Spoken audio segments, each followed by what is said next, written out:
Classic old spiteless. Time for me to get in touch with my roots. Yep, today we're talking about cruisers again, and this time I'm not here to complain about why they suck or why the Sportster's the only true Harley-Davidson left. Instead, I'm here to enlighten you fast boys, wannabe fast boys, and soon-to-be fast boys in the various schools of cruiser discipline. For you see, to be a cruiser boy is simply the beginning. Once you traverse the open plains and take the sacred pilgrimage to Sturgis, you're anointed in leather and swaddled in Harley merch, and allowed to choose from one of many schools of cruiserdom. Today I decided to break down 7 different styles of cruisers you can choose from once you've been baptized into the Church of Twins. These are certainly not all of them. Cruisers come in many more shapes and forms. But if I give away too much, the Tuttles are going to come down to Austin and light my KTM on fire. Before I go on, I know there's going to be someone in the comments asking, but Spite, if I can just buy these cruisers from a dealership, why do I need to make a big pilgrimage to the middle of nowhere? Well, it's a little known fact that once you're baptized in warm light beer at a ZZ Top cover band show in Sturgis, that your bike instantly unlocks a hidden power mode that adds 60% horsepower to the rear wheel. You also get the love and admiration of everyone else on the road, but shh, keep that between us. Again,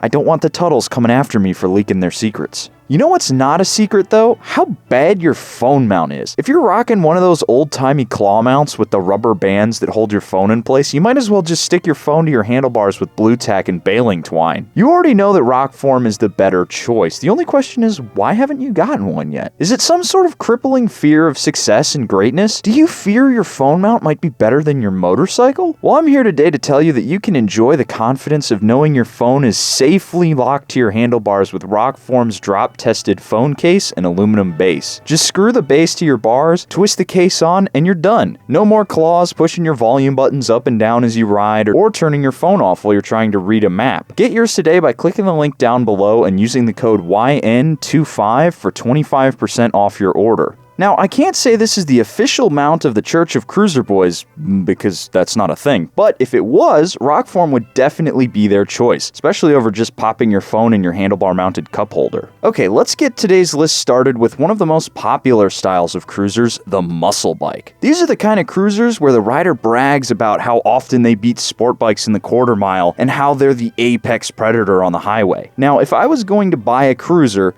this would be it right here, because there's a lot of choice.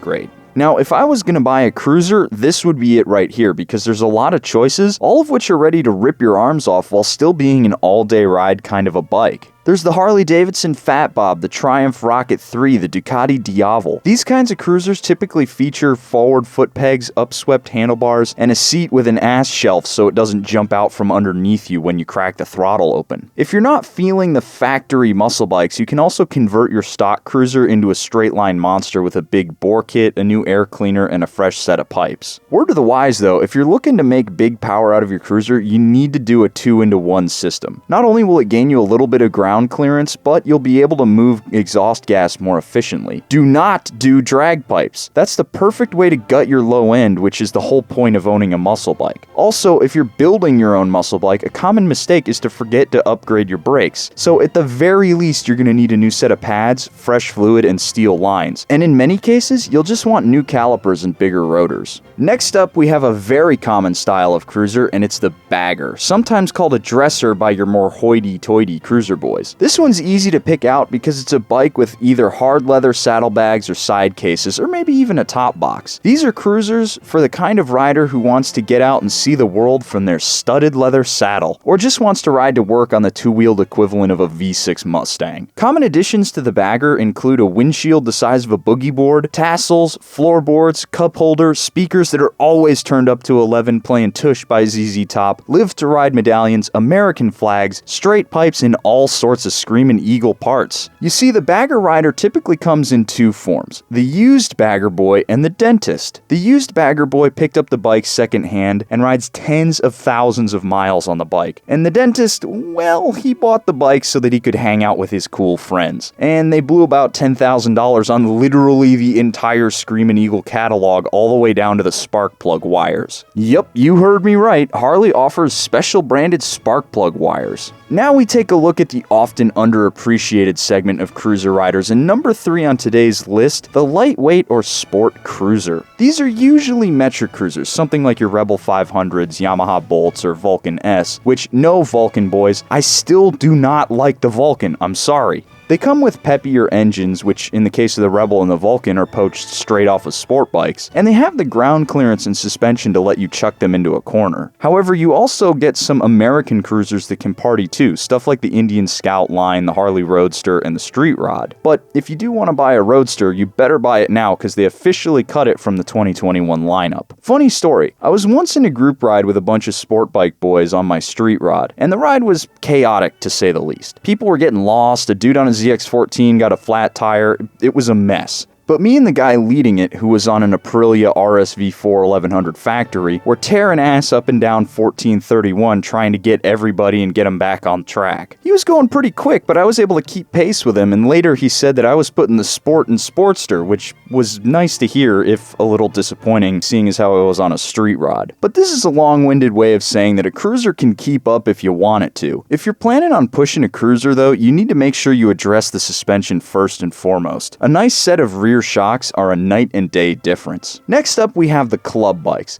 and if you don't know what I mean by club bike, I basically mean a Dyna. You might be on a Bolt, you might be on a Sportster, but deep down you really wish you just bought a Dyna. These are the kind of people who watched Sons of Anarchy and said, yeah, I want to be just like that. Club bikes typically have slammed rear suspension, tall T-bar style ape hangers, a bikini fairing, and Vance & Hines short shot exhausts. They always have the short shot exhaust. Personally, I think the club bike is the most unimaginative choice when it comes to cruisers because they're basically all the same. They just want to be the lowrider-esque, but they don't want to pay $18,000 to do it. Also, they're always black. You might start out with a purple Honda Rebel, but if you're going to make it into a club bike, it always ends up black. Folks who ride club bikes can often be seen propping up the bar at some rundown dive of a watering hole with their vest covered in patches, Simpson ghost helmet, and tan leather work gloves. You get a bonus if you spot the wannabe club guy who's wearing skinny jeans and Chuck Taylors. Number 5 on today's list are choppers. These are the bikes that usually are about 11 feet long with ape hangers so tall you can barely reach the brake lever. Some of these bikes are really well done with thousands if not tens of thousands of dollars worth of parts put into the bike, but the weird thing is,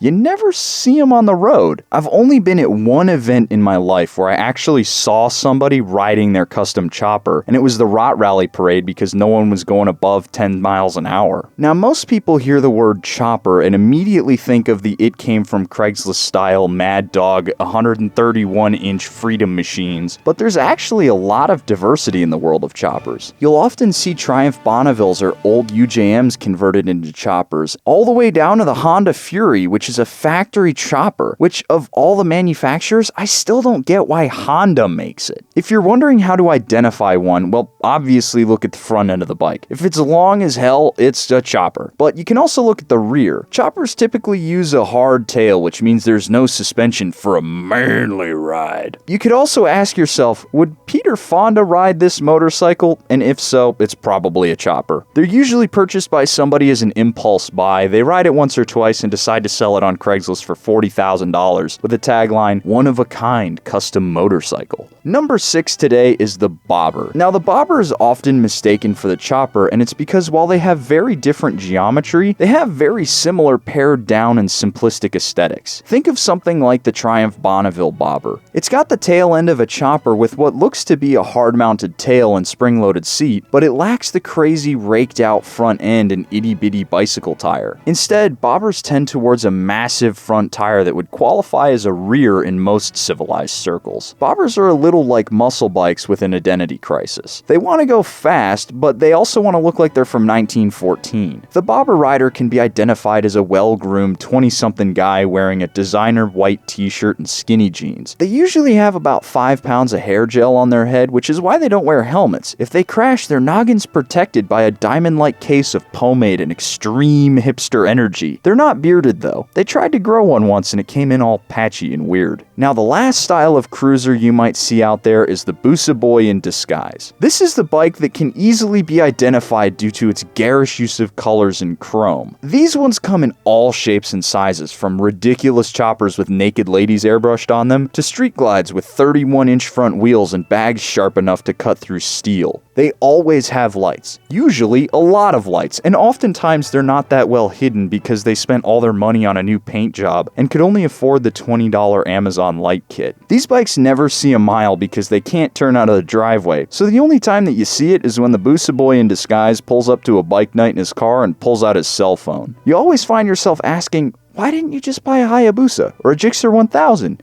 You clearly have no taste and you might as well just move to Florida and be among your peers. The Busa Boy in disguise will often try to escape the living hell he created for himself by selling his two-wheeled atrocity on Craigslist for $31,000. It's always $31,000. Much like actual Busa Boys who transform a well-to-do land missile into a rolling eyesore and start the bidding at 13 grand, they always seem to know exactly how much their bike should sell for. Now the overlap between the Busa Boy in disguise and proper Busa Boys warrants further study, and we here at Yammie Noob promise to get to the bottom of it. So my sweet little squid, this video is actually over, but lucky for you, click on this one right here. You can keep watching your sweet Papa Yam, delivering you the motorcycle content you've come to know and love. Don't worry, I'll wait. I'll be here waiting for you. You're gonna click on that video.